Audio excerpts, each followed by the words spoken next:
is my metabolism, and this is what my body should look like. Once again, I have evolved human biology, so I should be shredded. I had a six-pack before I got to the hospital, Superior Hospital, on May 5th. I'll just show you what my stomach looked like. Once again, I'm a man, and with DNA transfers and sharing attributes, they pretend that I'm a woman. I'm a man. I'm not a hermaphrodite. And the Canadian hospital, Superior Hospital, is going to be brought to justice. All they do is lie, and they hide their culpability through me. And I'm Christian Eric Arnie Meyer. The system knows this. You can't fool me, my system. But, okay, so where is it? Like right there, this shows this is Christian Eric Arnie Meyer. It's my system. You can't fool me. And I'm going to be able to bring you to justice. Like this shows my evolved human feet right there. And how there's 3 different species of human. I'll show you a better picture. I didn't do the downloads. But anyways, this is how I looked at the Superior Hospital. There's January, this is May, and this is July. You can see how I rejuvenated. And I'm the only human that's able to do this. Here's my unique pectoral muscles. I'm a white guy. Once again, any subliminal that they add non-organically that's not derived from my mind, and that's installed using digital impulses from a different IP address like that, those are terrorist networks. And turning off their brain. So anyways, so where is it? Not in the downloads. So anyways, you can see there's my sun tattoo. There's my unique pectoral muscles that nobody has. And here's what my abs look like, my unique abdominal muscles.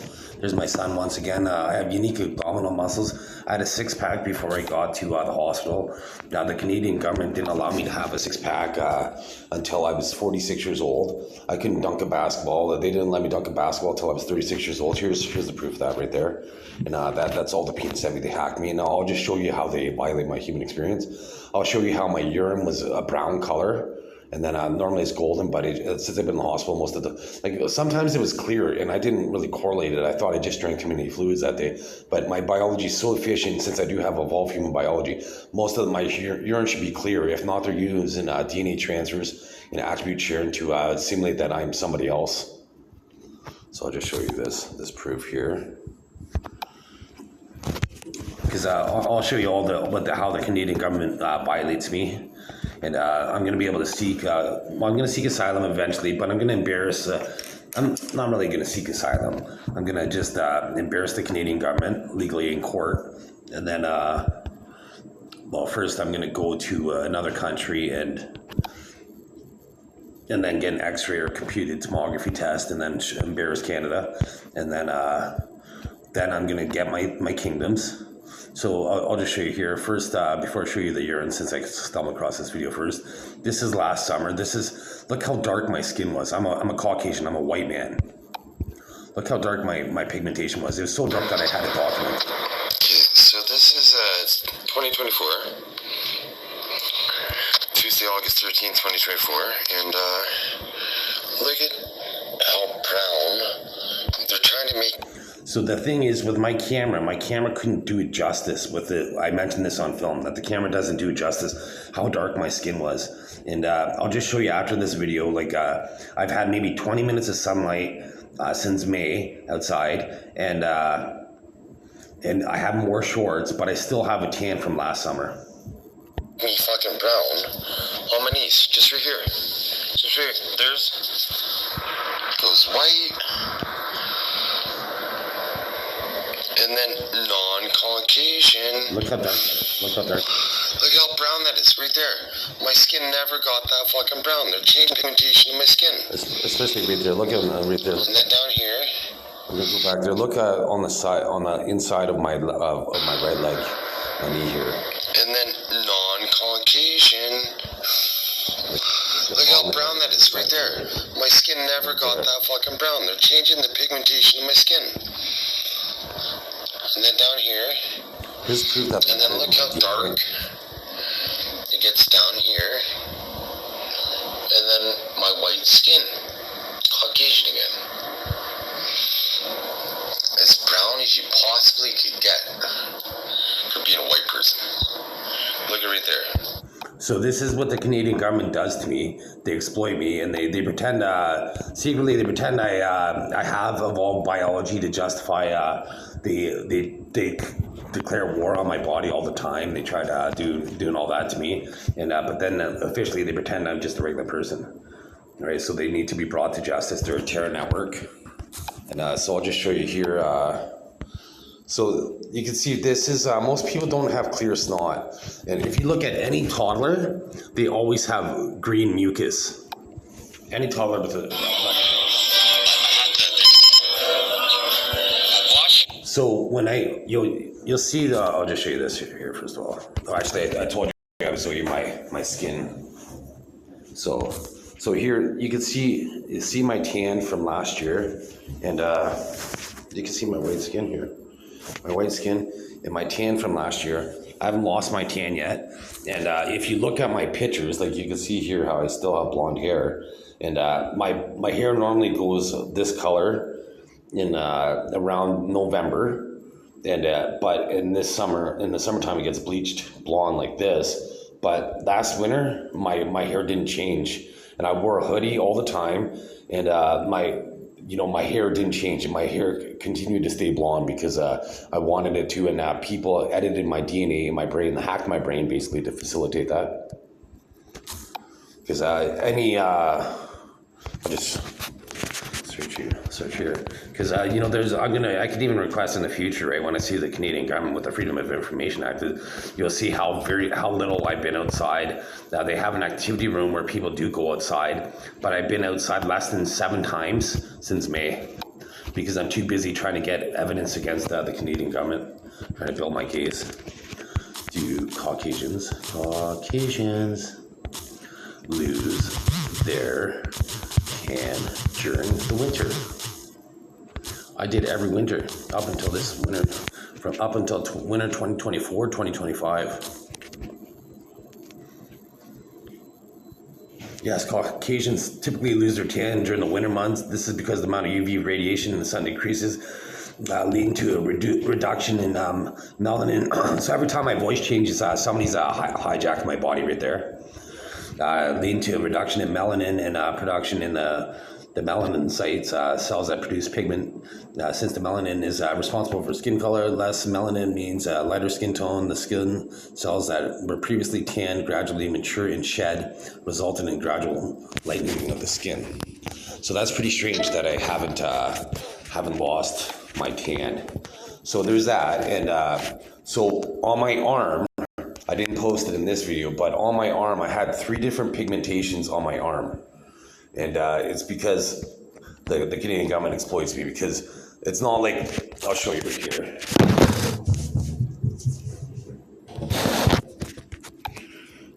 I'll show you right here. Like, here's my arm. And so, like, see my form. Like, you can see right here. You see right there. See how my fingers are purple, and then the back of my hand is brown. And then now it just went red on film when I said that.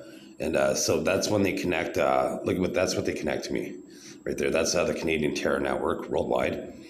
Well, Canadian network, but the onus is on Canada. I'm on Canadian soil. They can protect all these people, but they can never protect me or my kids. So that's why the onus is on Canada, and they're going to be punished accordingly. So you can see my arm, how I have a tan here compared to my underneath of my skin, and I don't have any. I haven't wore shorts or anything but long sleeve t-shirts on any time I went outside.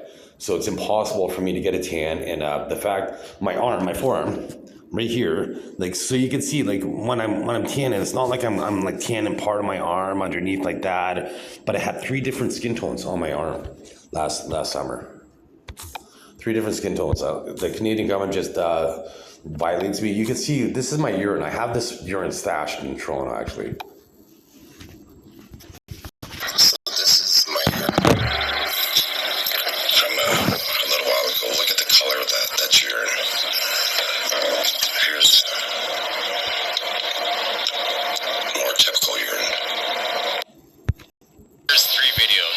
So I'll just show you now, I'm going to have to pause it, but I'll just show you what my urine, because a few years, like say 6 years ago, I urinated in a bottle just to see what happened. And there's nanoparticles that were left in the urine. I'll just show you that evidence.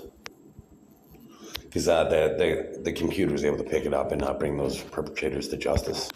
So here's the urine that was left in the bottom of a bottle I urinated in, and then I just scraped it all into here. And so when I had bed bugs, and the owner threw it out to try to get rid of the evidence, but all it did is incriminate everybody more. Every time they think they're hiding evidence, I just make them incriminate themselves 5 times as much.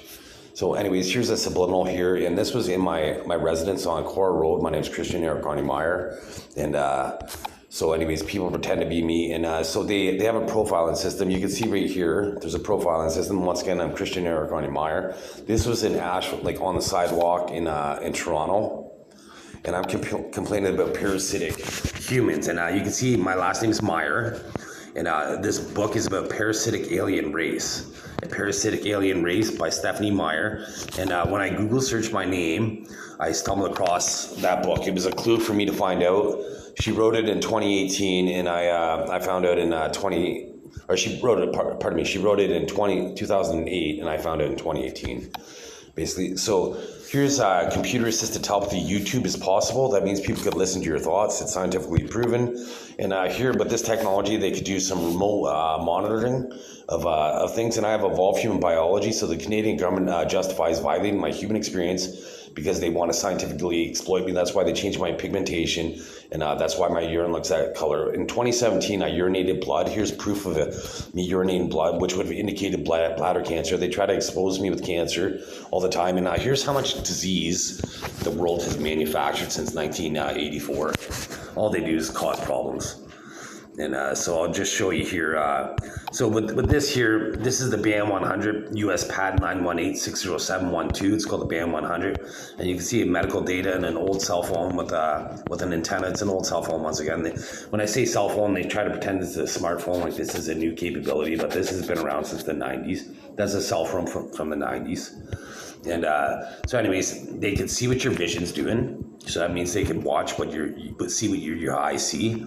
They can see what your heart's doing. That's an electrocardiogram, an electroencephalogram. That's what your brainwaves are doing. That's enough to decipher and hear what you're thinking and see what you're thinking, and hearing aids to see what you're doing, and your blood pressure, and it could all be viewed over the internet. So they try to, as I talk, it's like they're making it seem like I'm trying to proliferate this information to criminal networks, and I'm not. I'm trying to stop rapists, pedophiles, and bestiality people. And I've been the most victimized person ever. My name's Christian Eric Garney Meyer. This is the amount of times I've been raped at the Syria hospital. And they have a system, like worldwide, they have a system where if they rape people 4 times or kill 4 people, they put them to death. And that's how many times I, Christian Eric Garney Meyer, have been raped, and the system never gets my rapist. So my system knows that, because it's my subconscious mind that administers these consequences. So that being said, they made an enemy that they could never defeat. So I'll just show you here how they're able to use through digital devices that they're able to administer medication. It's called computational medicine. And so if they're able to administer medication, they're able to cause harm as well to people's bodies through digital impulses. So I started. So that's why this announcement came on right now, is to try to proliferate and save people. That's why my voice is being hacked right now by that nurse. And she's using computational medication on me, and she's a nurse. She's not a doctor. Doctors are the only ones in Canada that are allowed to prescribe medication. Nurses facilitate the doctor's wishes. Right, so theoretically, computational medication could leverage digital impulses to trigger nanotechnology-based drug delivery. This involves using artificial intelligence and machine learning to design, control, and optimize nanomedicine systems, including the ability to remotely trigger drug release using external signals. So when you're looking at your cell phone camera, and so I'm going to protect you all right now, any good people. So you'll be protected. I'll do the whole screen. So you look at your screen, and any digital signals are going to go back towards your perpetrators, and because all they do is they're a threat to the human race. Like mankind as a species has less than a 5% chance of survival because of what they do to me and the regular human population. Like that's your chance of survival, and because this is really who I am to the universe. And so your chance of survival is very, very slim, because all they do is try to justify. Like, I post many videos proving that this is scientifically possible, and they keep me in the mental health board for this is day 76. I have a medical marijuana prescription for anxiety, and I posted a video yesterday to chastise the doctor because he spells it like anxiety and ambitions instead of admissions and anxiety. His name's Dr. Chinedu, Chinedu Ogbonna, Ogbonna at the Syria Hospital. And there's another one. There's a Chinedu Ogbonna and the National Football League. So they're both probably parasites. And so anyways, they're able to, through digital impulses, able to administer medication, right? So if they could administer medication, they could administer, it could be used maliciously as well, right? So the Canadian government doesn't protect me whatsoever. Once again, this is who they protect all the time. But this is how little they protect me and my kids. Right, so the Canadian government's a threat, and so I'll just go back and I'll show you how they violate my human experience. So, this one, varicose veins. How I had varicose veins within a few hours, and then they disappeared. So pigmentation. Oh, clear snot. I didn't play that one first. I was going to play the clear snot. So. So when you hear me, I go like this.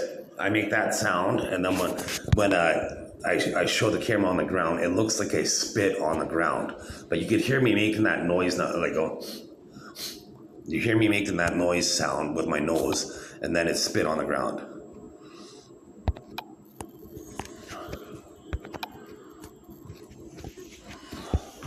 Watch how this is mucus, right? This is out of my nose. This is out of my nose, right? So this isn't spit. Watch the mucus that comes out of my nose. So you just heard it, and there it is. What mucus out of your nose looks like? Those perpetrators. So wrinkles gone within a few hours. Varicose veins appearing and disappearing. There's 3 videos, so here's. So I'll just show you that I don't have those varicose veins now, and it's a year first before I play the video. So you can see there's the scars that I have on my leg right there. So pay attention to that scar in the video, and the varicose veins are on this location on my knee, on my leg. And so once again, these perpetrators right there, that's my thigh, right? So they're morons that think that my thigh would be considered my knee. And so here is how smart I am compared to the rest of the human population. So and here's how much of my brain they allow me to use because how smart I am. And so here's how much they justify exploiting me no matter what I do, and to justify doing that. So it just shows that the Canadian government is, and the whole world basically, is the bonus is on Canada. They protect Canadians, right? They protect Canadian nurses right now, but they don't protect Christian Narragansett Meyer or my evolutionary kids. This is from August 3rd, 2024 at 3:45. See how that vein is sticking out right there? And this one disappeared. That vein was sticking out over here, but it disappeared. But on this side now, the vein is appearing there. And then this was at 3:45, 3:49, so 4 minutes later, you can almost see the vein has disappeared now. Right there. And I'm in the video, I'm pointing out a subliminal phase that was etched on my skin. And right there, you can see the subliminal face right there. And that's how they did it. And so that was that. And then now, this is just from a few minutes ago at 5:22, August 3rd, 2024. The vein is completely gone. You can see my scar right there to see that it's my leg. And the vein is disappeared from there. So that proves that it disappeared. So I'm just gonna, because I'm claiming that with my other video, I'm not gonna get into it in this video, but in my other videos, it's gonna be proven that I'm gonna be the true king of the United Kingdom. So I'm just gonna see, just put a search here, and so our prime ministers, a subordinate to a king. I put in king, so they hacked me there. So again, all the perpetrators. They always try to make me make typos, and I have evolved human biology. If they didn't hack me with brain-computer interface, I'd never make a typo. Oh, they're saying not. Is the prime minister under a king? A prime minister is not the head of state, but rather the head of a government, serving the chief executive under either a monarch or a president in a republican or government. So the prime minister is under the monarch, which would be king. Who's more powerful, the king or the prime minister? By constitution, the monarch acts as the ministerial advice, but all exceptional cases is effectively ministers the one who royal prerogative and is in reality the prime minister who appoints, accepts resignation, and dismisses ministers. So that proves that kings are more powerful. Oh, God.